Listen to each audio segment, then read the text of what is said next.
नमस्कार, आप सभी का एक बार फिर स्वागत है हमारी इस Uttar Pradesh special GK class 3 में।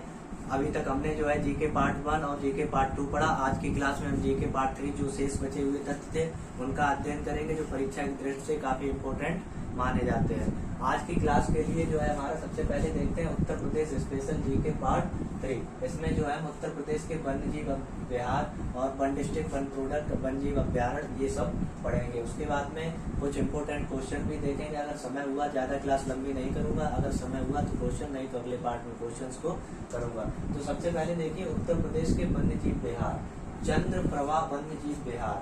ये पूछा जाता है कि चंद्रप्रभा वन्य जीव विहार किस जिले में स्थित है। तो चंद्रप्रभा वन्य जीव विहार किस जिले में स्थित है, तो ये जिला है इसका चंदौली। कौन सा जिला है? चंदौली। याद रखना है सभी को, कौन सा जिला है? चंदौली। उसके बाद में पूछा जाता है, इतने हैं 12 है, किशनपुर वन्य जीव विहार, ये कहाँ का है? किशनपुर वन्य जीव विहार ये है आपका लखीमपुर खीरी का। लखीमपुर खीरी याद रखना है, या तो कॉपी में नोट कर सकते हैं या फिर इसे जो है इसका स्क्रीनशॉट लेकर आप लोग रख सकते हैं। उसके बाद पूछा गया कतरनिया घाट वन्य जीव विहार, तो ये बहराइच में है। कहाँ है? बहराइच में। उसके बाद पूछा गया है रानीपुर वन्य जीव विहार, नंबर 4 पे देखिए रानीपुर वन्य जीव विहार, ये कहाँ का है? ये चित्रकूट का है। कहाँ का है? चित्रकूट का। याद रखना है सभी को, या स्क्रीनशॉट ले ले या इसे अपनी कॉपी में ऐड करते चले। उसके बाद पूछा गया है नंबर 5 में महावीर स्वामी वन्य जीव विहार। महावीर स्वामी वन्य जीव विहार जो है ये आपका है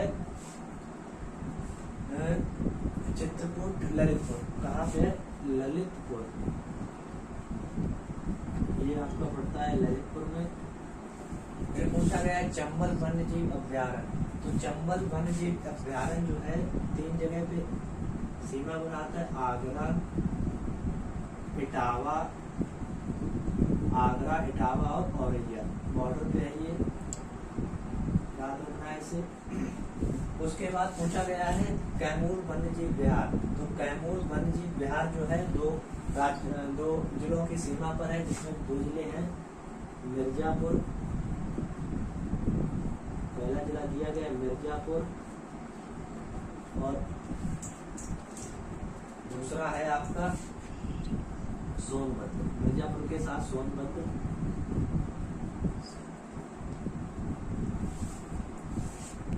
अब अगला देखिए हमारा लिखा हुआ है हस्तिनापुर वन्य जीव विहार। तो हस्तिनापुर वन्य जीव विहार जो है देखो मेरठ, उसके बाद में मुजफ्फरनगर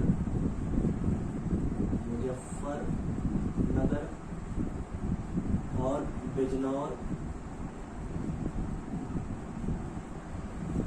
के बाद हापुड़।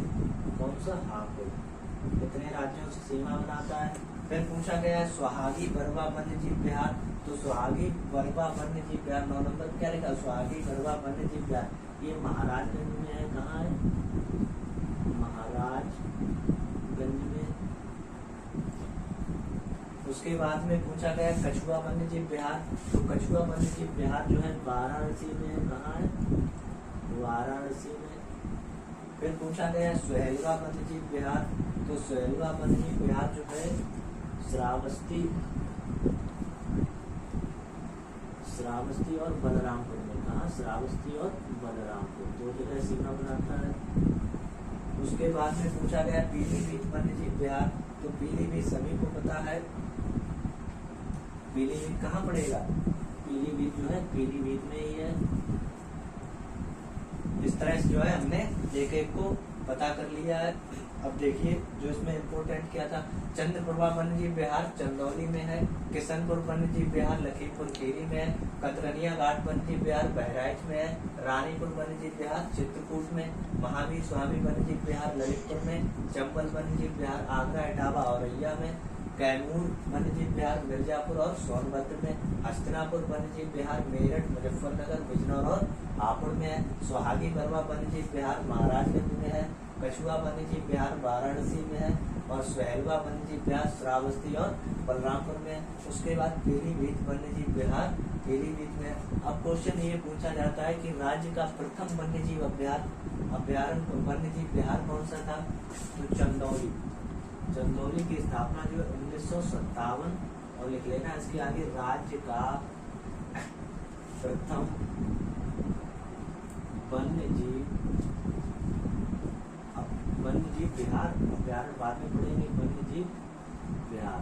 तो राज्य का प्रथम वन्यजीव विहार कौन सा हो गया? चंद्रप्रभा, चंदौली में स्थित है। और अगर अंतिम पूछा जाए तो अंतिम है पीलीभीत, 2014 में इसकी रखी गई थी। अब पूछा जाता है, अगला प्रश्न रहता है कि सबसे बड़ा कौन सा है और सबसे छोटा।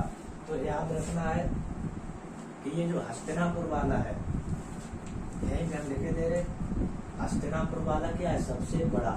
इधर लिखे दे रहे सबसे बड़ा।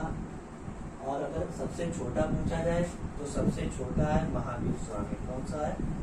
सबसे छोटा। इस तरह से जो है हमने प्रथम और ये कौन सा है? अंतिम।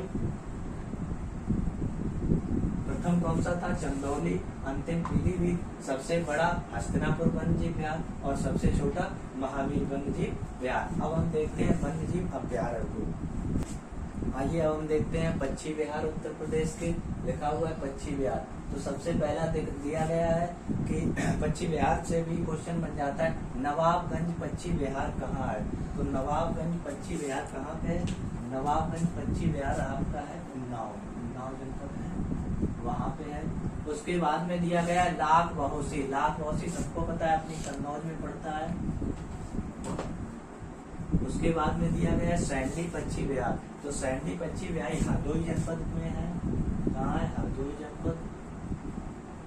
फिर पूछा गया समसपुर पक्षी विहार। तो समसपुर पक्षी विहार जो है आपका पड़ता है रायबरेली में, रायबरेली में। उसके बाद दिया गया है बखीरा पक्षी विहार। तो बखीरा पक्षी विहार संत कबीर नगर है, संत कबीर नगर। एक एक जानकारी को लिखते रहना है या स्क्रीनशॉट लेके रख लेना। उसके बाद में ओखला पक्षी विहार गाजियाबाद।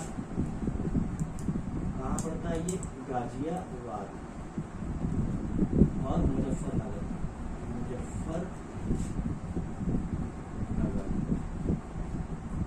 फिर दिया गया है समन पक्षी विहार। तो समन पक्षी विहार सभी को याद रखना है, ये अपनी मैनपुरी जनपद का है।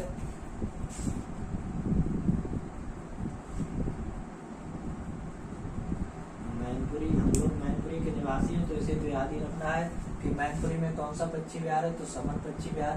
अब पार्वती अर्गा, पार्वती अर्गा कल एक झील भी बताई थी, किस जिले में पड़ती है? तो ये पड़ती है गोंडा जिले। कहाँ पड़ती है? गोंडा। याद रखना है तीनों, गोंडा। उसके बाद विजय सागर पक्षी विहार। विजय सागर पक्षी विहार पड़ता है महोबा और हमीरपुर। कहाँ? महोबा और हमीरपुर। उसके बाद में पटना पक्षी विहार इम्पोर्टेंट है, इसे पटना देख के तुरंत पटना मत कर देना ऑप्शन में अगर मिल जाए। ऑप्शन में अगर पटना मिलता है तो पटना नहीं करना है। कहाँ है ये अपना एटा में है। कहाँ है पटना पक्षी विहार? एटा में, इसे याद रखना। उसके बाद सुराहा ताल, कौन सा दिया गया? सुराहा ताल। ये कहाँ पड़ता है? तो सुराहा ताल यानी कि ला है तो बलिया में पड़ता है। उसके बाद सूर सरोवर, सूर सरोवर आपका पड़ता है आगरा में, आगरा में। उसके बाद कौन सा दिया गया? भीमराव अंबेडकर, ये पड़ता है बेहती में। कहाँ? बेहती में। और इसका एक और है भीमराव अंबेडकर का बेहती के बाद ये पड़ता है, दूसरा चला जाता है प्रतापगढ़। कौन सा? प्रतापगढ़। अब देखिए इनमें कुछ नाम जो है इनके चेंज नाम हुए हैं, यानी कि नवाबगंज पक्षी विहार, ये इस पे लिख लेना है। इसकी डिटेल क्या है? इसकी डिटेल है, ये है 1984 में राज्य का प्रथम पक्षी विहार है। और इसका अन्य नाम क्या है, तो इसका अन्य नाम है चंद्रशेखर आजाद पक्षी विहार। क्या नाम है इसका, चंद्रशेखर आजाद पक्षी विहार। अब देखिए एक का नाम और चेंज हुआ है, इसे सुराताल कहते हैं। सुराताल का नाम चेंज होकर क्या हुआ, जयप्रकाश नारायण पक्षी विहार। सुराताल देखिए कहाँ से, ये वाला सुराताल। इसका नाम क्या है, इसका नाम है जयप्रकाश नारायण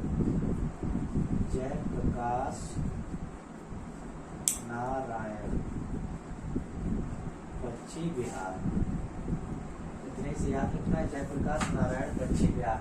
अब क्वेश्चन दूसरा जो बन जाता है, क्या बन जाता है कि राज्य का सबसे बड़ा पक्षी विहार कौन सा है। तो राज्य का सबसे बड़ा पक्षी विहार कौन सा है, लखनऊ लाख बहुसी कन्नौज वाला, ये सबसे बड़ा, ये क्या है सबसे बड़ा, इसे याद रखना है। राज्य का सबसे बड़ा पक्षी विहार कौन सा है, तो लाख बहुसी का है। और अगर सबसे छोटा पूछा जाता है तो अभी हमने बताया था, इसे पटना देख के पटना नहीं है, पटना देख के पटना नहीं है, क्या करना है यहाँ पे बता देना है सबसे छोटा। और किस जनपद में है, तो एटा जनपद में सबसे छोटा।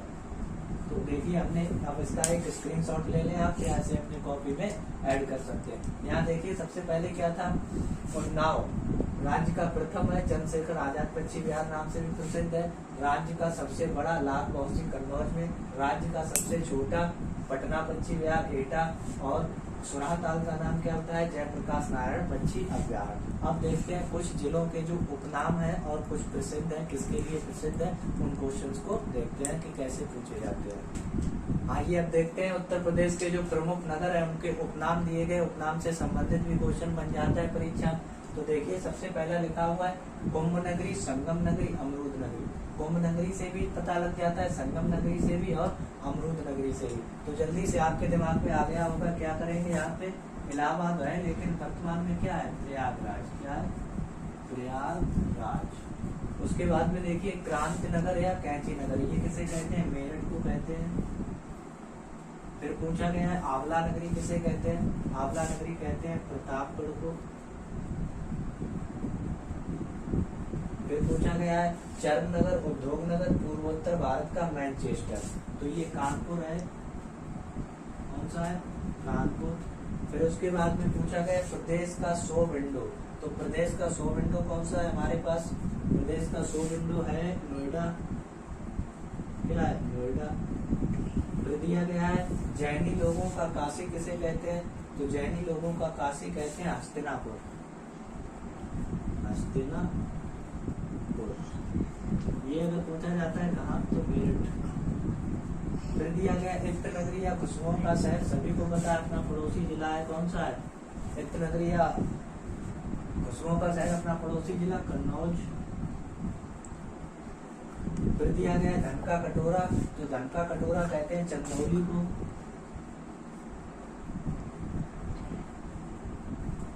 फिर दिया गया स्वाग नगरी या चूड़ी नगरी, जस्ट मैन पुलिस थोड़ा आगे बढ़ते हैं, कौन सी डिस्ट्रिक्ट आती है, फिरोजाबाद। फिर दिया गया पीतल नगरी या बर्तनों का शहर, तो ये है मुरादाबाद। फिर दिया गया सिराज हिंद या पूर्व का सिराज, हिस्ट्री जब हमने हिस्ट्री की प्रैक्टिस करवाई थी तो उसमें डिटेल से बताया था, आप डिटेल से बताने की जरूरत नहीं है, केवल क्या लिख लेना है, जौनपुर। जौनपुर। आइए अब एक एक को क्लियर करते हैं फिर से। कुंभ नगरी या संगम नगरी किसे कहते हैं, प्रयागराज को। फिर क्या है, क्रांति नगर या कैंची नगर मेरठ को, आंवला नगरी प्रतापगढ़ को, चर्म नगर, उद्योग नगर, पूर्वोत्तर भारत का मैनचेस्टर कानपुर, प्रदेश का 100 विंडो नोएडा, जैनी लोगों का काशी हस्तिनापुर मेरठ, इत्र नगरी खुशबुओं का शहर कन्नौज, धन का कटोरा चंदौली, स्वाग नगरी या चूड़ी नगरी फिरोजाबाद, पीतल नगरी बर्तनों का शहर मुरादाबाद, सिराज हिंद या पूर्व का सिराज जौनपुर को। अब देखते हैं कि कुछ जिले अपने उत्पाद के लिए प्रसिद्ध हैं, जो प्रमुख हैं। वैसे तो 75 जिले हैं लेकिन जो प्रमुख हैं उनको हम लिख रहे हैं और बता रहे हैं कि कौन सा जिला जो है किस उत्पाद के लिए प्रसिद्ध है। तो देखते हैं ग्वालियर। अब देखते हैं एक जिला एक उत्पाद, इतने प्रमुख थे जो परीक्षा में पूछे गए हैं और जो भी बचे हुए हैं उसके लिए हमने जो है एक सीट प्रोवाइड की थी, उसे आप देख लेना। लखनऊ वाला जो है, लखनऊ किसके लिए प्रसिद्ध है? तो लखनऊ प्रसिद्ध है चिकनकारी कढ़ाई के लिए। चिकनकारी कढ़ाई जो वस्त्र आर्ट पे की जाती है, वो कौन सी? चिकनकारी कढ़ाई के लिए। अब दिया गया है कानपुर, तो कानपुर किसके लिए? चमड़ा उद्योग के लिए। चमड़ा उद्योग के लिए। और गोरखपुर मुख्यतः जाना जाता है मिट्टी के बर्तन के लिए। मिट्टी के बर्तन के लिए। और वाराणसी रेशम उत्पाद के लिए। रेशम उत्पाद के लिए। उसके बाद में प्रयागराज मूंज के लिए प्रसिद्ध है। किसके लिए? मूंज के लिए। फिर दिया गया है चित्रकूट, तो चित्रकूट में जो है लकड़ी के खिलौने। किसके? लकड़ी के खिलौने। मूंज के लिए यहाँ पे लिख लेना, मूंज के लिए। फिर चित्रकूट में लकड़ी की नक्काशी यानी लकड़ी के खिलौने। और दिया गया है झांसी किसके लिए? तो झांसी है, झांसी कोमल खिलौने के लिए। कोमल खिलौने। और दिया गया आगरा, तो आगरा जो है आपका किसके लिए? चमड़ा उत्पाद के लिए। चमड़ा उत्पाद। और जब ऐसी कंडीशन आती है तब यहाँ पे आप चर्म कर लेना, चर्म उद्योग के लिए। फिर उसके बाद में चमड़ा यहीं का, चर्म यहाँ पे। फिर दिया गया मथुरा, तो मथुरा किसके लिए प्रसिद्ध है? स्वच्छता उपकरण के लिए। स्वच्छता उपकरण के लिए। और उसके बाद में नोएडा, तो नोएडा जो है रेडीमेड के लिए। रेडीमेड जो कपड़े होते हैं, रेडीमेड कपड़े। तो इतनी आज के लिए जानकारी थी। अब कल की जानकारी में हम जो है उत्तर प्रदेश में कुछ नदियां हैं और कुछ नहरें जिन पर बांध बंधे हुए हैं, उनकी जानकारी लेंगे। और कुछ जिला हैं जिनके मुख्यालय अलग अलग बनाए गए हैं, उनकी जानकारी लेंगे।